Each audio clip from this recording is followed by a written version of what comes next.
Igan, lusot na sa Senado ang budget sa 2024 ng Office of the Vice President pero hindi na raw ito hihingi ng confidential funds. Di tulad ng OVP, ang aprobado ng budget ng Office of the President merong confidential at intelligence funds. Saksi si Mav Gonzales. Habang binubusisi sa Kongreso ang kontrobersyal na paghingi ng confidential funds ng Office of the Vice President at Department of Education, ilang beses ding nagbigay ng pahayag tungkol dito si Vice President Sara Duterte. We are not insisting. We can live without confidential funds. But of course, our work will be much easier if we have the flexibility of confidential funds. At tandaan ninyo, kung sino man ang kumukontra sa confidential funds ay kumukontra sa kapayapaan. Kung sino ang kumukontra sa kapayapaan ay kalaban ng bayan. Pero sa huli, si Senate Finance Committee Chairman Sonny Angara ang nag-anunsyo, hindi na raw hihingi ang Vice Presidente ng confidential funds para sa 2024. We're in receipt of a statement from the Vice President. They will no longer pursue the CIF or CF. And the reason why is because it is seen to be divisive, and as the Vice President, she swore an oath to keep the country peaceful and strong. I commend her, Mr. President, for now categorically stating to this House that it's not a deferral to our wisdom. She does not want it anymore. Hindi na rin daw hihingi ang DepEd ng 150 million peso confidential funds. Dahil dyan, i-realign ng mga naturang budget para sa mga ahensyang nakatutok sa pagtatanggol sa West Philippine Sea at iba pang isyong pangseguridad. Nauna nang tinapyas ng Kamara ang 500 million peso confidential funds ng OVP. Kung tutuusin, pwede pa ito ibalik sa Bicameral Conference Committee. Pero hindi na raw ito mangyayari. Ayaw din ni VP. Nakausap namin siya, ayaw niyang ibalik din yung confi funds. So, it's buti na academic. Pero inusisa pa rin ni Senadora Risa Ontiveros ang naunang paglipat ng 125 million pesos mula sa contingent fund ng Office of the President papunta sa confidential funds ng OVP. Ino-audit pa raw ito ngayon. Paliwanag ni Angara, ginastos ito para sa maayos na pagpapatupad ng iba't ibang programa ng OVP. Yung 125 million ginastos sa 11 araw o on average mga 11.3 million a day ay ginamit lahat yan para lang ligtas na maimplementa ang mga libreng sakay o paghahanda para magbukas ng satellite offices. Yung 11 days, yun po yung period of disbursement ng pera ho. But if you include the period for obligation, it was actually 19 days. And if we look at the services performed or the use of the funds, goes beyond actually the 11 or whether there's 11 days or 19 days. May petisyon ngayon sa Korte Suprema para isauli sa kaban ng bayan ang naturang pondo. Ang naging tugon dito ng Vice Presidente, pagkakataon daw ito para tuluyan ng matuldukan ng usapin. Malugod po naming tinatanggap ang pagkakataong talakayin ang legalidad ng paglilipat ng pondo. Umaasa kami na ang dunong ng Korte Suprema ay magiging daan upang tuluyang matapos ang usapin na ito. Sa huli, lusot na ang 1.8 billion pesos na budget ng OVP. Si Angara ang sponsor ng budget ng tanggapan. Gayon din ng Office of the President, na lusot na rin sa interpelasyon ang panukalang 2024 budget na 10.645 billion pesos. Pero kalakip ng pondo sa Presidente ang tiglagpas 2 bilyong pisong confidential at intelligence funds. The President himself and as well as his office are consumers of intelligence already gathered and organized by the intelligence practitioners. Why did the Office of the President request for intelligence funds and at the level found in the NEP, which is around 2.3 billion pesos? The President is both the user and generator of confidential and intelligence information. And to make, as the Commander-in-Chief, he needs to make very crucial decisions. So the importance of information cannot be understated, Your Honor. And the possibility that he gets filtered information should be bypassed or should not be there, Your Honor. Para sa GMA Integrated News, ako si Mav Gonzales, ang inyong saksi. Dagbuga ngayong araw ng pinakamaraming asupre sa taong ito ang Bulkang Taal. Nasa 11,499 tons ng volcanic sulfur dioxide ang ibinuga mula sa main crater ng bulkan ay sa PHIVOLCS. Patuloy rin ang degassing o yung paglabas ng gas dahil sa pag-angat ng mainit na likido sa loob. Pinag-iingat ng PHIVOLCS ang mga nakatira malapit sa bulkan sa posibleng epekto ng VOG o volcanic smog. Posibleng kasing may maipong VOG o asupre raw sa palibot ng Taal Lake dahil sa inaasahang paghina ng hangin hanggang bukas. Nananatili sa Alert Level 1 ang Bulkang Taal. Binulaga ng baha ang ilang bahagi ng Davao City dahil sa malakas na ulan. Yan at ang epekto ng masamang panahon sa ilang bahagi ng Mindanao, ating saksihan.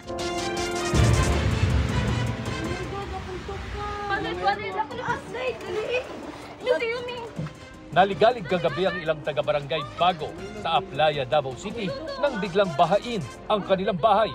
Mabilis na tumas ang tubig. Nataranta ang pamilyang ito na lumikas, bit-bit ang kanilang mga aso. May ilang agad umakyat sa pader. Sa labas hanggang dibdib ang lalim ng tubig. Maladagat tuloy ang highway roon.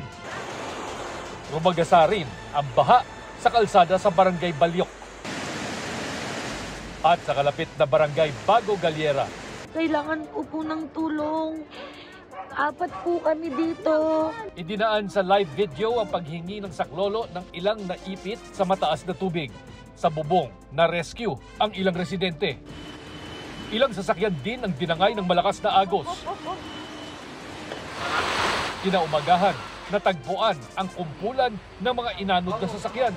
Ang flash flood ay kasunod ng halos 2 oras na malakas na ulan sa Davao City. Kahit tumila na ang ulan, baha pa rin sa maraming lugar. Malakas din ang hangin kaya may mga punong nabuwal. Isang bahay nga sa Purok 5 ang nabagsakan ng puno. Nag-deploy naman ang mobile kitchen ang lokal na pamahalaan.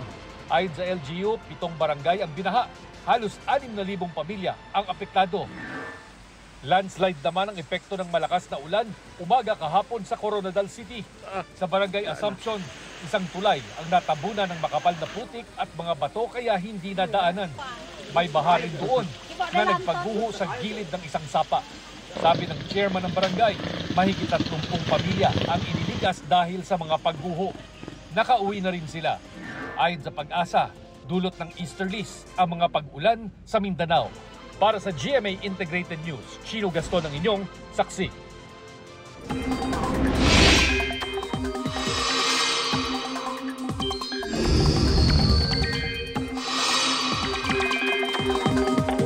Mga kapuso, nag-dissipate na o nawala na po yung low pressure area na namataan kahapon sa loob ng Philippine Area of Responsibility. Yung mga pagbaha o pagguho ng lupa sa ilang bahagi ng ating bansa gaya nga ng nangyari sa Mindanao ay dahil po sa thunderstorms. Paliwanag ng Pag-asa, ang thunderstorms na naranasan ay dulot nga ng patuloy na pag-iral ditong tinatawag natin na easterlies. Yan yung hangin mula sa silangan o dito po sa karagatang Pasipiko. Mainit at maalinsangan yan kaya talagang favorable sa pagkakabuo ng mga makakapal na kaulapan na posible namang pagmulan ng thunderstorms. Pero bukod dyan, umiiral din ngayon yung hanging amihan pero mahina po ang ihip nito ngayon at umaabot lamang dito sa may extreme northern Luzon.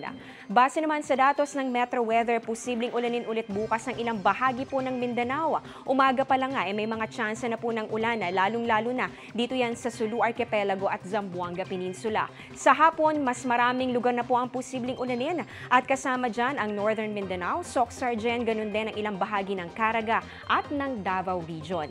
Mababa naman ang tsansa ng ulan sa malaking bahagi po yan ng Luzon at ng Visayas, maliban na lang sa ilang lugar dito sa Aurora, Quezon, Mindoro Provinces at maging sa Palawan. May mga kalat-kalat na ulan na rin dito po yan sa Panay Island at pati na rin sa Negros Provinces. Dito naman sa Metro Manila, mababa pa sa ngayon ang tsansa ng ulan pero wag pa rin pong kakalimutan magdala ng payo kung sakali pong lalabas kayo ng bahay bukas.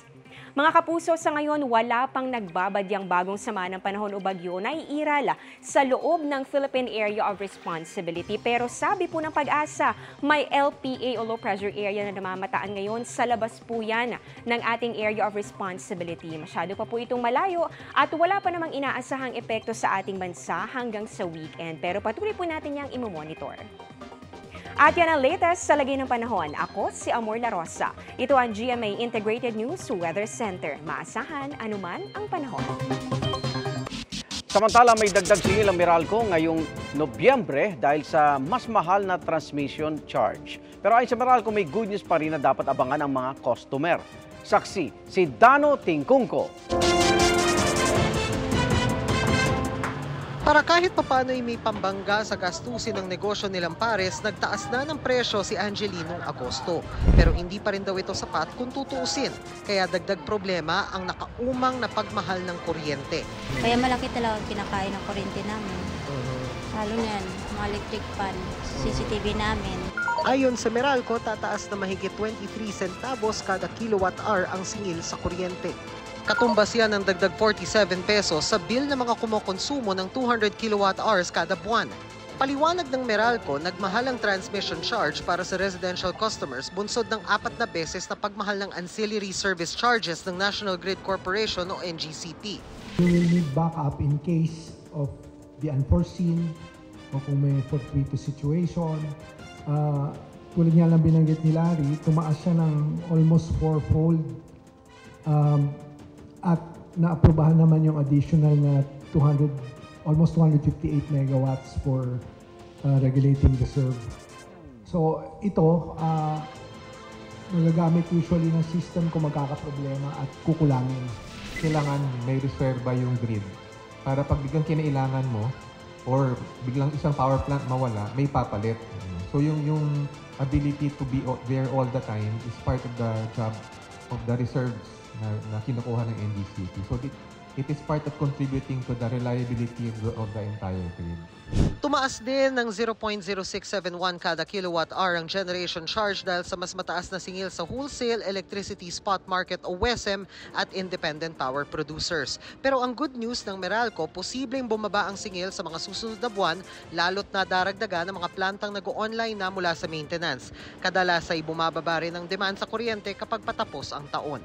Para sa GMA Integrated News, Dano Tingkungko ang inyong saksi.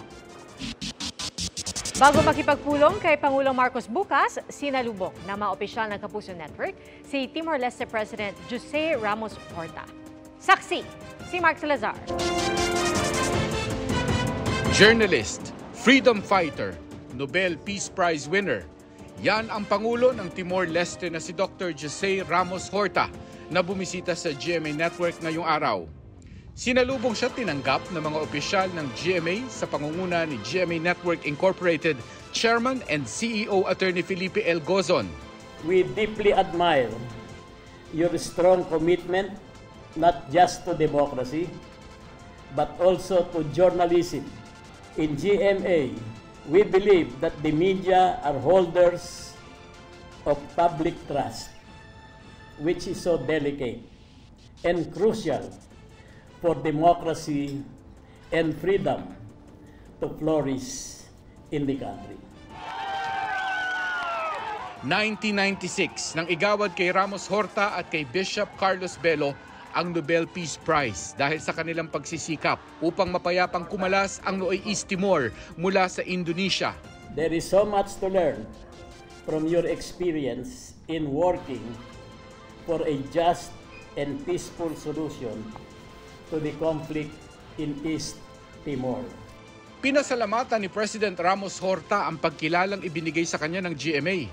Binigyan din naman niya ang pagkakapareho ng Timor-Leste at Pilipinas, parehong katolikong bansa, parehong sinakop, lumaban at lumaya. I have the greatest respect for Filipinos. Sometimes I joke with American and Chinese friends. They fight each other all the time. Who is going to rule the world? I said, well, while you people are fighting, one day we all wake up and the Filipinos are the one ruling the world. Filipinos are everywhere. Naroon din sa pulong sina GMA EVP and Chief Financial Officer Felipe Yalong, Senior Vice President Annette Gozon Valdez, SVP and Head of GMA Integrated News, Regional TV and Synergy, Oliver Victor Amoroso, SVP and Head of Entertainment Group, Lilibeth Razonable, at VP and Head of Corporate Affairs and Communications, Angel Javier Cruz. Tutulong naman daw ang GMA Network sa pagpapakalat ng tamang impormasyon tungkol sa Timor-Leste at sa kampanya nitong ipakilala ang pinakabatang demokrasya sa Asia. In GMA, we have a tagline called Serbisyong Totoo or Genuine Service. This means you can count on us to provide information the public needs to know without spins, without bias. Bukas makikipagpulong si Ramos Horta kay Pangulong Bongbong Marcos sa Malacanang. With this visit, I hope President Marcos Jr. will visit Timor-Leste. Then we look at before, during, and after his visit, how to upgrade the relationship. Abangan bukas ang one-on-one interview ni Vicky Morales kay Ramos Horta. Para sa GMA Integrated News, Mark Salazar, ang inyong saksi.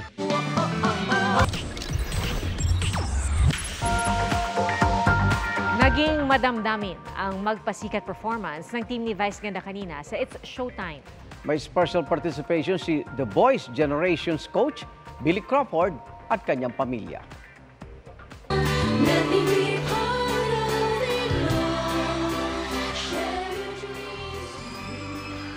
Kinumpirma ni Vice Ganda na nagkaayos at okay na sila ngayon ng dating kapwa It's Showtime host. Isa na daw si Billy sa mga importanteng tao sa buhay niya. Humingi naman ng tawad si Billy kay Vice dahil sa hindi nila pagkakaunawaan noon. Ayon kay Billy, isang pamilya para silang lahat.